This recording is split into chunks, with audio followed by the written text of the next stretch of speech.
Hello, it's an amazing day, and I just want to welcome you to this session of knowing how to best preside over a parliamentary chamber. I am Jones Amegashie-Viglo, the Speaker of Youth Impact Parliament and Chairman of the National Association of Student Speakers Ghana. So in today's session, I'm just giving you some bits about how to best preside over your own chamber as a speaker, whether or not it is of a student parliament or it is of a national legislature, whatsoever it may be, or a youth parliament. Whatever I'm coming to share with you would actually be adequate, so have my assurance on that. So I'll be presenting on the basics of parliament. I'll also present on chairing, the verbal and then the visual, some parliamentary procedures, and then some basic things that you need to know. So even if you have not been a speaker before, upon watching this video, you are actually sure to have the best tips to do this very well. So we'll kickstart the presentation. So you have been hearing of the term parliament, and the question is that parliament, is parliament? As a matter of fact, parliament is a legislature. A legislature is a law-making body, deliberative and a decision-making body, made up of representatives from elected political constituencies. Yes, those are the people, or this is a legislature. Parliament is the prominent terminology being used, because if you go to other places like Nigeria, as we are in Ghana, in Nigeria they have the National Assembly as the legislature of the federation, made up of a Senate chaired by a president and House of Representatives chaired by a speaker. And for each of their state legislatures, they have a House of Assembly chaired by a speaker. Let me send you to Kenya, our colleagues in Kenya. They have a parliament for their national legislature with a Senate chaired by a speaker, not a president, and a National Assembly chaired by a speaker. They make up the bicameral legislature.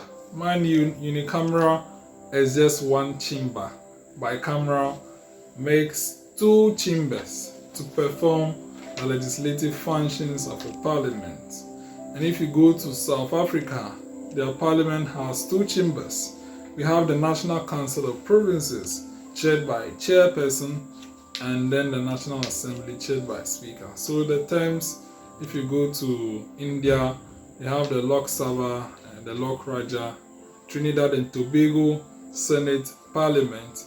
When you come to USA, they have Congress. USA and the Philippines, they have Congress with the Senate chaired by a president and the House of Representatives chaired by a speaker. And the Mother of Parliaments, as you already know, that is the United Kingdom Parliament with two houses, the House of Commons chaired by the Common Speaker and the House of Lords chaired by a Lord Speaker. So these are actually the basics. Even if you go to Russia, we have State Duma and a whole lot of terminologies. So it depends on the term that you want, or the one per your constitution prescribes that your institution should use. And you see, it's not only speaker. Some they have presidents, some they have chairmen, they have presiding officers. So depends on the term you want to adopt. It works for you. Now bringing you straight to the functionalities of a legislature. Parliament is an oversight body. First of all, it's a lawmaking body. That is the basics. And apart from the fact that it is a lawmaking body that pass acts to supplement the constitution of that republic or organization, it is a deliberative chamber. So matters come for you to deliberate upon. There cannot be an MP who cannot tell me that he does not speak. Speaking is basically part of your job. It is from deliberations that resolutions are reached, bills are passed, and decisions have been made. So the deliberative function is core. Apart from that, Parliament has oversight responsibility over the executive. That is why nominees of the president are sent to Parliament for approval and scrutiny. Nominees of the president for ministerial positions, judicial positions, and all other civil servants are sent to Parliament for approval, and also the State of the Nation's address, obviously, for Parliament to debate on, and for ministers coming to the chamber to ask questions by members. It's all to fulfill what? The oversight functionality of a legislature. And also the financial control. As you know, budget estimates, appropriation bills, the budget statement is all read in Parliament, and for parliamentary approval is to subject the executive to financial control of the legislature. Mind you, the legislature is an embodiment of the representation of the people. 30 million Ghanaians cannot actually come to Parliament to deliberate. That is why we have elected 275 members of Parliament to do that for us. So, of course, your representation function is also part. So these are basic functions of Parliament. So let me take you to chairing skills. Every person who chairs a committee, a cabinet, or whatsoever body must have very good chairing skills. Having chairing skills is about knowing how to use gestures, facial expressions, how to talk, your tone, your language, how you speak to people. All of them come into play. Who to call, when to call. As you know, you need to amplify the voice of the minority and allow the majority to have their way. These are all chairing skills. You protect the minority and protect people who are being spoken against on floor. So these are very good chairing skills. Taking you through one, let's go straight to the tone. As you can see, I'm very mindful of my tone in this video, because if I'm too harsh, you'd feel it. Being a speaker, you don't need to be harsh. Your tone must be mild and welcoming and appreciative. When you have a harsh tone, your members will have problem with you, because they feel you are being harsh toward them, you are being disrespectful toward them.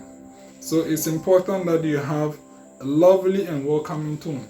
Your composure is another one. As you can see, I'm well composed over here. You see, I'm not nervous. As a speaker, you do not need to be nervous, because if you are nervous and you are anxious, you would actually make a fool out of yourself for the fact that it appears you don't know your left and right as a speaker. You need to maintain composure in order to win the hearts of the people you are presiding over. So always ensure that you have composure. To have composure is to have information. Information, knowledge. Lack of information, my people perish. You need to have information as a speaker. Whatsoever matter that is to be discussed in the chamber, you need to have first-hand information so that you would not be stuck or frustrated as to where to go. And as a speaker, you need to think on feet. Whenever a matter comes, already you have projected how you want to deal with the matter. Or else if you don't know the procedures, the law.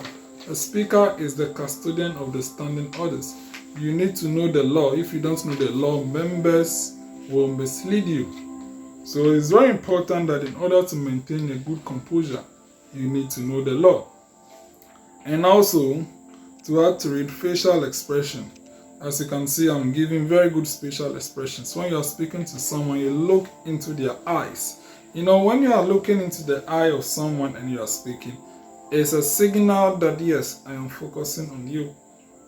So facial expression is very important. But apart from that, when you are presiding, you can use facial expression to communicate to members.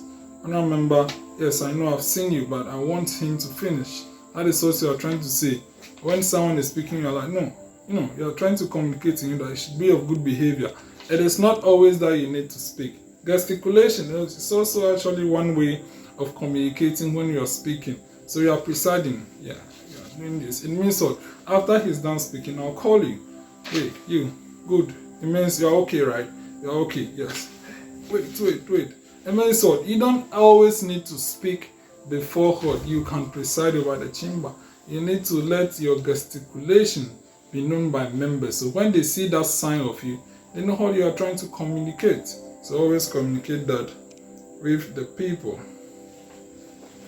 So apart from the gesticulation, it's important that as a speaker, your outfit must be standard. As you can see, I am actually wearing something pretty standard. I might not be wearing suits, but at least whatever I'm wearing has a collar and has sleeve. You see, robes, parliamentary robes, there is a standard for all parliamentary robes. Parliamentary robes are not like choir robes that joins like this. Let's be mindful of that. Parliamentary robes just move straight forward downwards. And can you see my arm? You can realize that I have a panel. Yes, this is part of all parliamentary robes. So if your robe does not have that, I think you are wearing a choir robe. Let's be mindful of that. So this is a standard parliamentary robe, as you can see. It's very long. This is the robe for the office of the Speaker of Youth Impact Parliament. And then it is actually black in color and has yellow satin throughout. And you see, the robe is supposed to be, apart from signaling members that you are holding the position, it's supposed to keep their attention on you. That is something you need to know. So when you are a speaker and your robe is not catchy, how are you going to keep the attention of members on you? So you ensure that you have very good robes that can always keep attention on you. Now you can see such a standard parliamentary robe. You cannot wear smock under this. The dresses that we wear under robes must be definite and well thought through. It is recommended that you should always be in suits when you are wearing robes, because suits already has some kind of the way it is being made, it makes this place occupied. And you can see I'm wearing a tie. If I don't wear a tie, this place will be blank and it doesn't really add to the attention I want from you. My robe is very catchy, and that is the relevance of the robe, is to ensure that your attention is undivided on me. So as a speaker, ensure that whatever you wear is a sleeve, long sleeve, not short sleeve. Long sleeve, always ensure that you wear something long sleeve and has a collar. See, when it is short sleeve, it looks like you are naked. You are not wearing anything in the robe. So it is very important that you are very certain about what you wear under a robe. So I recommend that you always wear suit. If you cannot wear suit, you wear a shirt like this with a collar and then all those. You can decide to wear strips, it's not a problem, or African wear, or not so much, but at the end you can't wear tie on such an African wear. Always ensure that you are in tie. If it's a bow tie, that is fine. It's not a problem. It's not a problem. So ensure that your robes are standard, and then for the ladies, please ensure that your breast is duly covered. We don't want a different attention, but the attention on you. So your breast showing does not contribute to why you should wear a suit. Ensure that you are properly covered so that attention will be on you properly. And also to add, you see, some members don't really understand that the choice of dresses is very important. When your robe has a color, always ensure that what you are wearing and concise with it.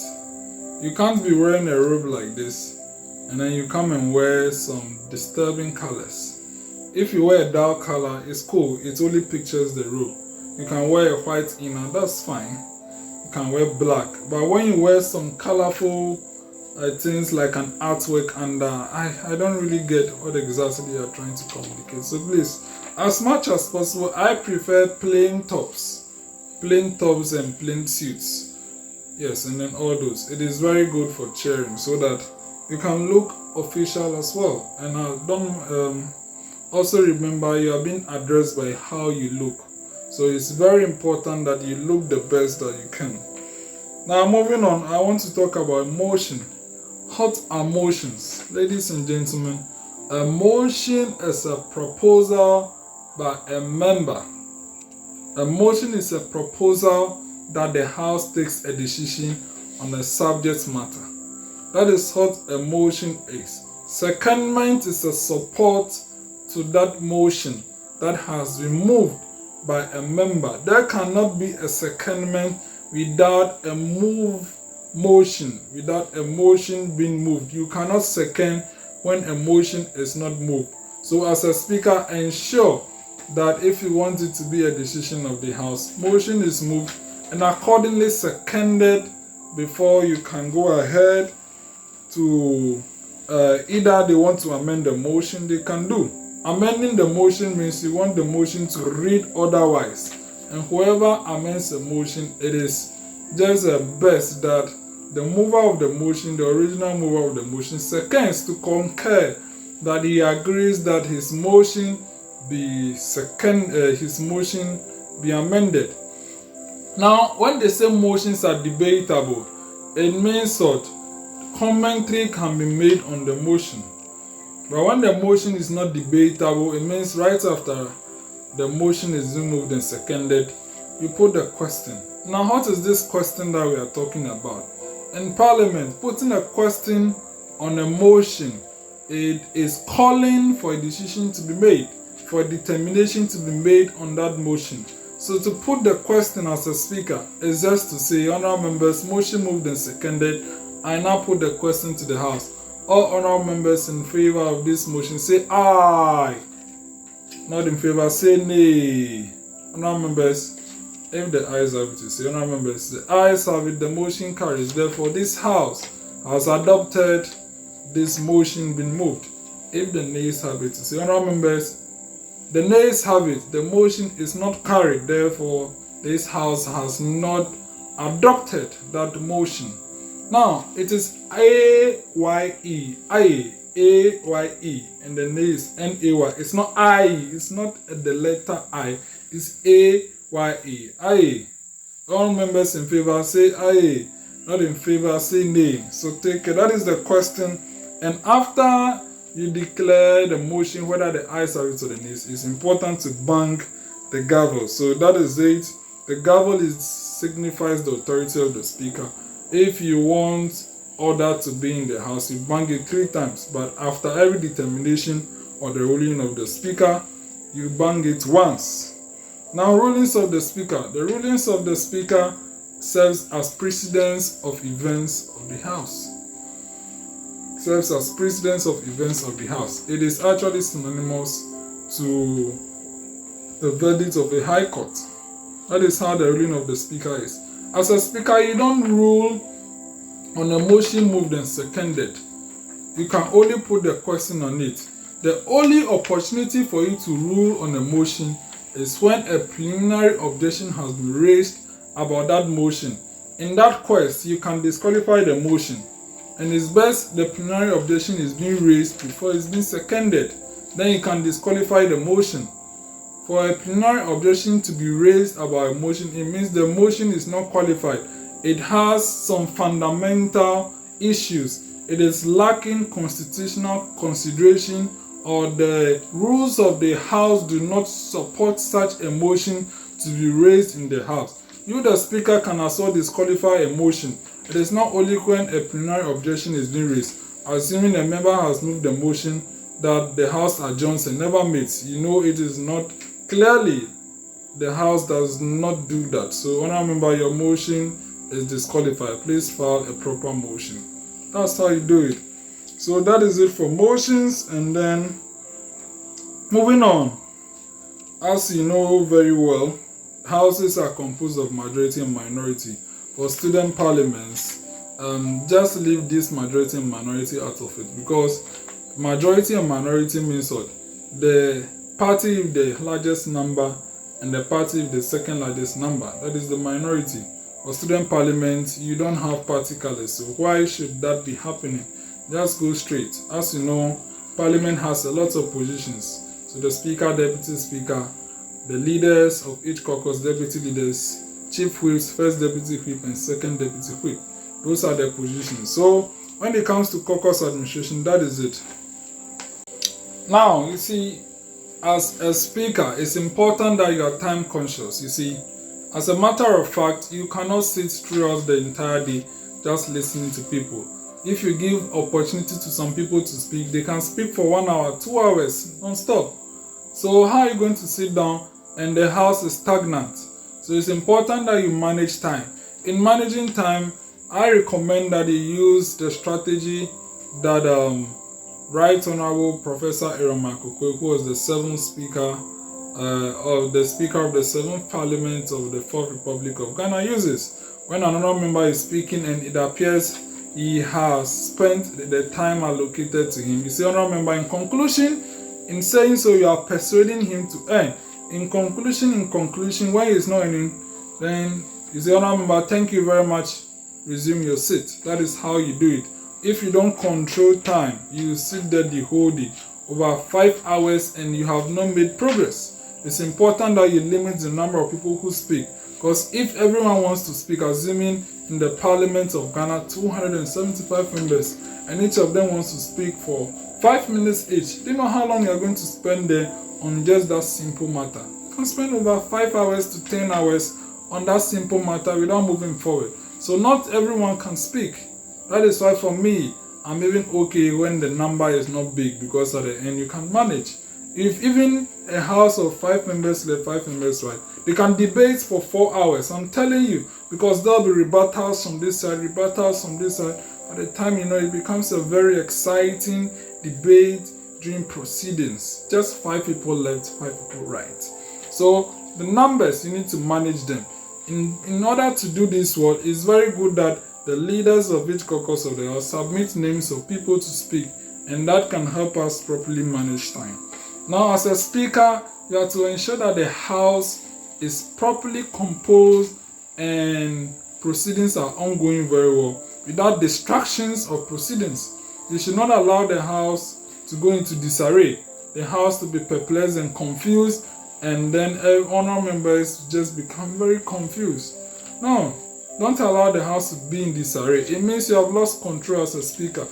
Gaining control over the House is ensuring that business goes on smoothly without distractions. When distractions come, you handle them and you move on. So ensure that the House is always in disarray.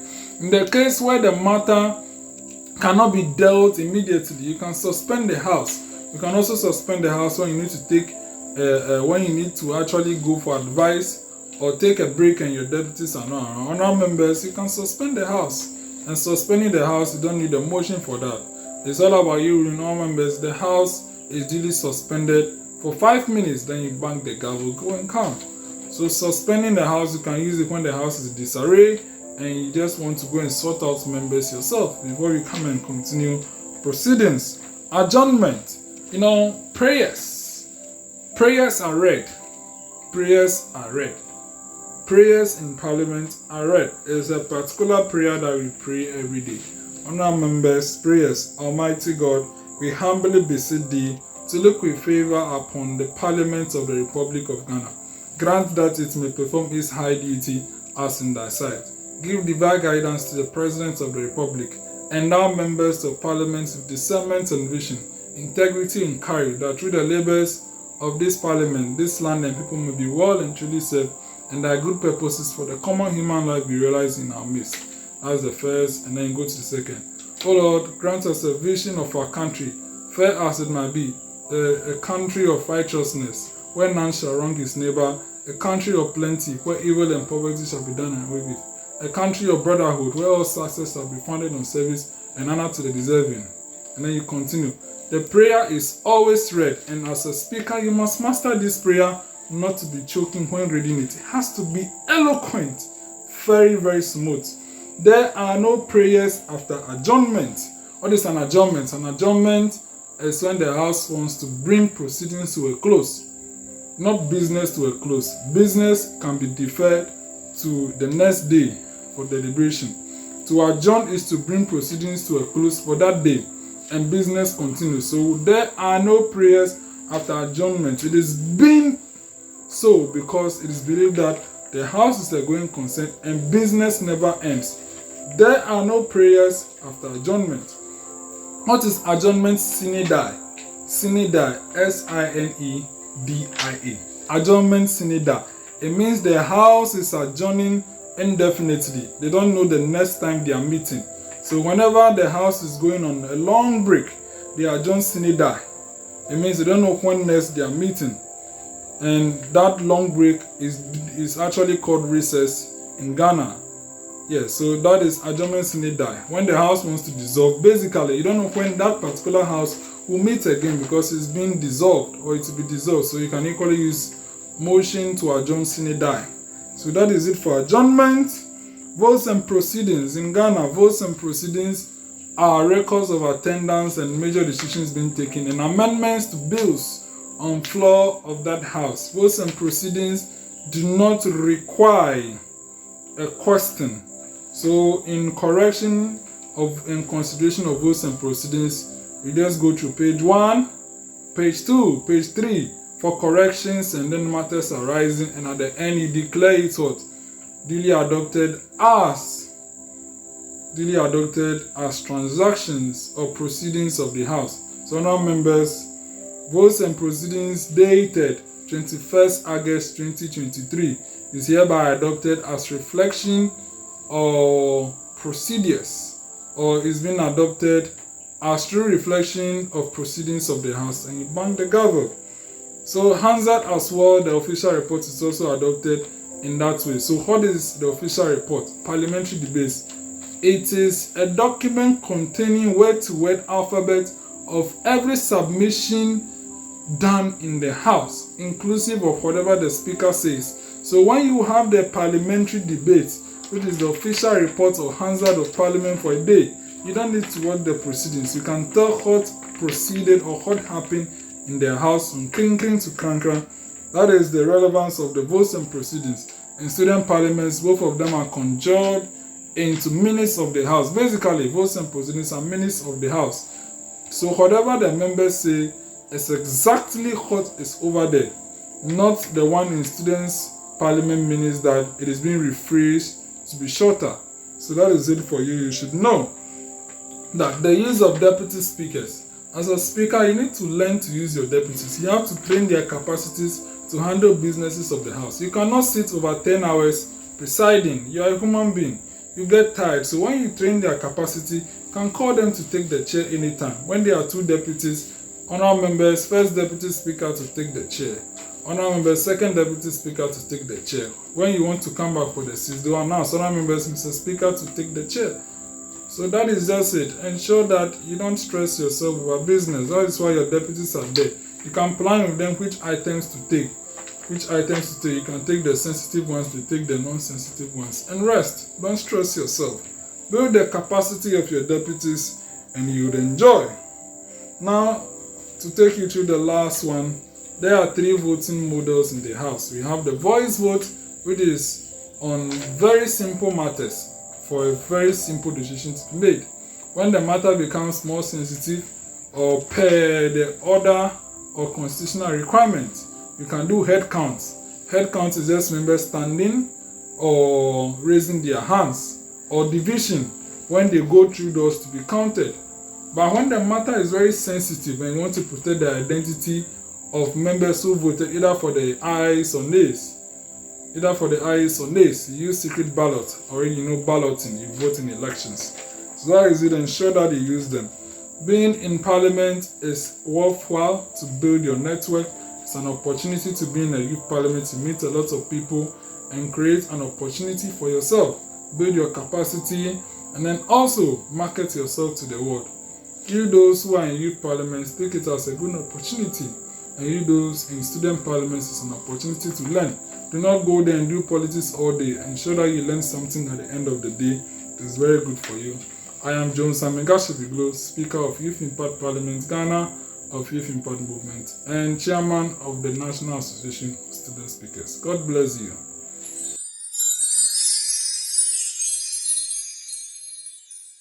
Honorable members, prayers. Almighty God, we humbly beseech thee to look with favor upon this Youth Impact Parliament. Grant that it may perform its high duty as in thy sight. Give divine guidance to the Executive Director of the movement. Endow members of Parliament with discernment and vision, integrity and courage, that through the labors of this Youth Parliament, the interests and wishes of the members may be well and truly served, and thy good purposes for the common human life be realized in our midst. O God, grant us a vision of our youth parliament, fair as it might be, a fraternity of righteousness, where none shall wrong his neighbor, a fraternity of plenty, where evil and poverty shall be done away with, a fraternity of brotherhood, where all success shall be founded on service, and honor shall be given to the deserving, a fraternity of peace, where the youth parliament shall rest on the will of its members and the love for the common good. Bless the efforts of those who struggle to make this vision a living reality. Inspire and strengthen our people, that they may give time, thought, and sacrifice to speed the day of the coming beauty of Youth Impact Parliament, Ghana, and Africa. Amen. Honorable members, you may resume your seat. Honorable members, motion moved and seconded. I now put the question to the House. All honorable members in favor say aye. Not in favor say nay. The ayes have it, the motion carries. Therefore, item 7 on the order paper is accordingly deferred to the inaugural sitting.